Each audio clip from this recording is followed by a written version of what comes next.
இப்போ நாங்கள் பின்னாண்ட இருக்கிறோம். இங்க பாத்தீங்கன்னா இதான் வந்து என் கிளவுஸ்குள்ள இருந்து என்னைய பாதுகாத்துட்டு இருந்தது. இது வந்துட்டு நம்மளோட டீ பேக் இருக்குல்ல, அந்த மாதிரி தான் இருக்கு. 10 hours வரையும் ஹீட் இருக்கும், விச் இஸ் ட்ரூ. இந்த ஃபுல் டே நாங்க வந்துட்டு இது கையில இருந்தனாலதான் வந்து தாக்கே பிடிச்சோம். ஏன்னா அவ்வளோ குளிர். இந்த மாதிரி பேக்கெட்ஸ் இருக்கும். நம்ம வந்து இதை ஷேக் பண்றது மூலியமா இது வந்துட்டு ஏர் ஆக்டிவேட் பண்ணலாம். ஸோ ஆக்டிவேட் பண்ணதும் ஒரு 1 or 2 minutesல செம்ம வார்ம் ஆயிருது. அப்புறம் நம்ம இந்த மிட்டன்ஸ்குள்ளேயே இருக்கிறதுனால அந்த டே ஃபுல்லாவே வந்துட்டு அவ்வளோ ஹீட்டா இருந்தது. ஐ மீன் கொதிக்க ஆரம்பிச்சிருச்சு கொஞ்ச நேரம் கழிச்சுலாம். ஆனா இந்த குளிருக்கு நமக்கு தேவைதான். இங்க பாத்தீங்கன்னா என்னோட கைய ஃபுல்லா புண்ணாயிருச்சு. இந்த பனிப்பத்து வரும் தெரியுமா, வாய் சுத்தி எனக்கு கையில எல்லாம் வந்திருக்கு. ஸோ இது வந்துட்டு பயங்கரமான சேவியர் எனக்கு.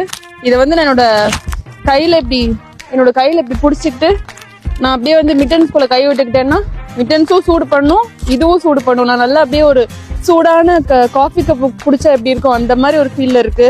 மோஸ்ட்லி எல்லா கடையிலயுமே கிடைக்குது. பட் வந்து நான் எதுக்கும் அமேசான் லிங்கை வந்து இதோட அட்டாச் பண்றேன். நீங்க கமெண்ட் பண்ணுங்க, நான் வந்து உங்களுக்கு டிஎம் பண்றேன்.